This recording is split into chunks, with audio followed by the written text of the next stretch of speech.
नमस्कार, ये आपका भारत लाइव है और मैं, जैसा कि आप सभी जानते हैं, बाबा पुनः आप लोगों के सामने एक बार फिर से पूरी ताकत और मजबूती के साथ हाजिर हूँ। जैसा कि आप सभी जानते हैं कि गुरुग्राम के मेदांता अस्पताल में मेरा इलाज चल रहा था और डॉक्टरों के परामर्श के बाद ये मेरा एक सप्ताह के बाद पहला एपिसोड है जिसमें बिहार की राजनीति पर मैं बहुत कुछ आप लोगों के सामने बताने जा रहा हूँ। पिछले एक सप्ताह में जो बातें हुई हैं, जितनी चीज़ें सामने आई हैं, उसे लेकर के एक बड़ी बात जो लगातार चर्चा में है, उस चर्चा में इस बात की चर्चा हो रही है कि आखिर बिहार का क्या होगा। बिहार में कोई चुनाव नहीं है, उसके बावजूद चुनावी चर्चा क्यों हो रही है, क्यों वोटों के ध्रुवीकरण की बात हो रही है, क्यों वोटरों को लुभाने की बात चल रही है, इसके पीछे की इनसाइड स्टोरी क्या है। तो आप सीधी तौर पे समझ लीजिएगा कि जिस प्रशांत किशोर को कहीं ना कहीं लोग कह रहे थे कि वो शून्य हो गए हैं, अब राजनीति में उनका कोई मायने नहीं रह गया है, उनकी रणनीति में कोई बात नहीं रह गई है, लेकिन एक प्रशांत किशोर ने बिहार में एंट्री करके कहीं ना कहीं पूरे राजनीतिक माहौल और ख़ास करके उन लोगों के लिए थ्रेट जरूर पैदा कर दिया है जो अपना कहा जाए तो पुश्तैनी या बंधुआ वोटर समझते थे कि ये वोट तो हमारे ही झोली में जाएगा। एक तरफ जहां भारतीय जनता पार्टी खड़ी है, वहीं दूसरी तरफ राष्ट्रीय जनता दल खड़ा है जो लगातार यादवों और मुसलमानों के वोट पर अपना एकाधिपत्य मानता था। वहीं सवर्णों के वोट पर भारतीय जनता पार्टी अपना अधिकार मानती थी और ये सारी चीज़ें अब खुल करके सामने आ गई हैं। बोचहा चुनाव ने बहुत कुछ स्पष्ट कर दिया था और यहाँ से एक नए अध्याय की शुरुआत शुरू हो गई थी। अब आप समझ सकते हैं कि इस पूरे घटनाक्रम में कैसे एक छोटी सी एंट्री होती है प्रशांत किशोर की और पूरा राजनीतिक माहौल गर्मा जाता है। गर्माता कहाँ है, ये भी आप बड़ी गौर कीजिएगा कि गर्माता उन लोगों में है जो बिहार में 1 नंबर और 2 नंबर की पार्टी के लिए आपस में आपाधापी और होड़ मचाए हुए हैं। जहां एक तरफ भारतीय जनता पार्टी नई 1 नंबर की पार्टी बिहार में बनी है, वहीं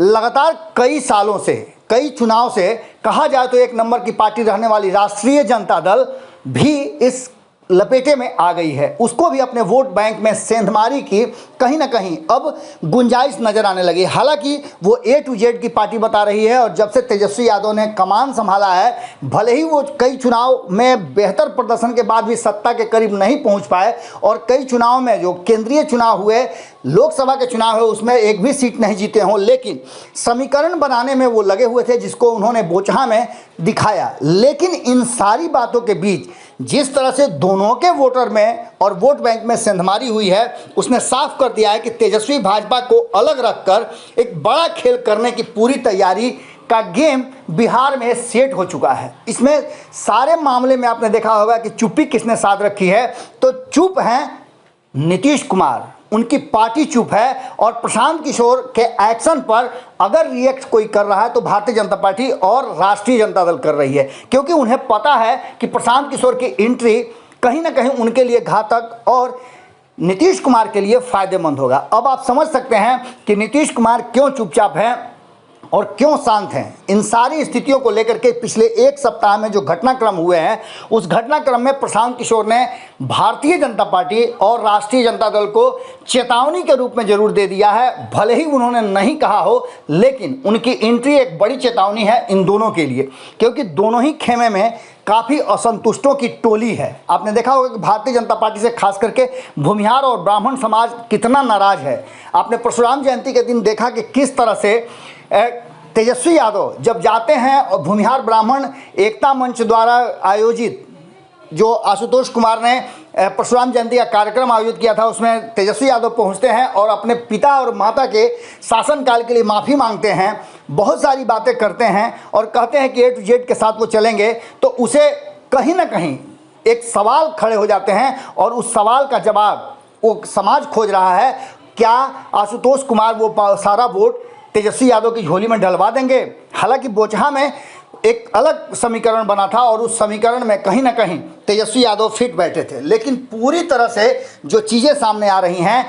कि दूसरी तरफ भारतीय जनता पार्टी बोचहा चुनाव हारने के बाद भूमिहार समाज और ब्राह्मण समाज को एक करना चाहती थी, लेकिन जो MOI समीकरण से यादवों को लेकर के भारतीय जनता पार्टी अपने खेमे में आई थी, उन यादवों के कारण कहीं ना कहीं भूमिहार समाज और ब्राह्मण समाज में काफ़ी गुस्सा है। जिस तरह से नित्यानंद राय के व्यवहार को लेकर के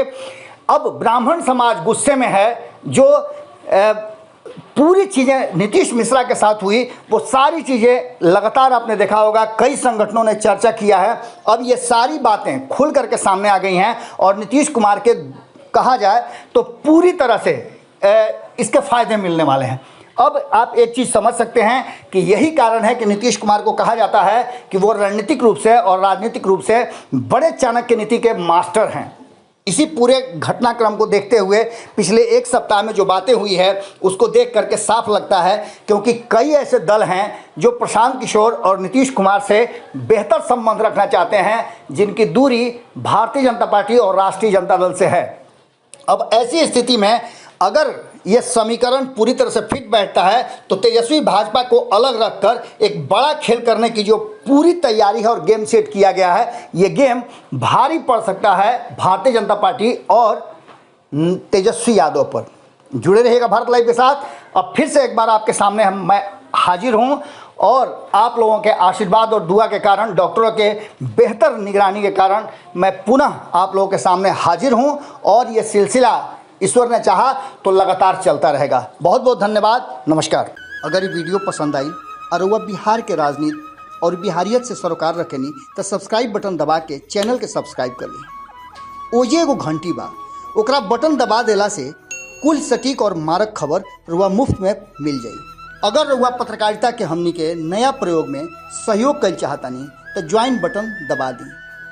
पेटीएम नंबर नोट कर ली 9386 816 700। धन्यवाद।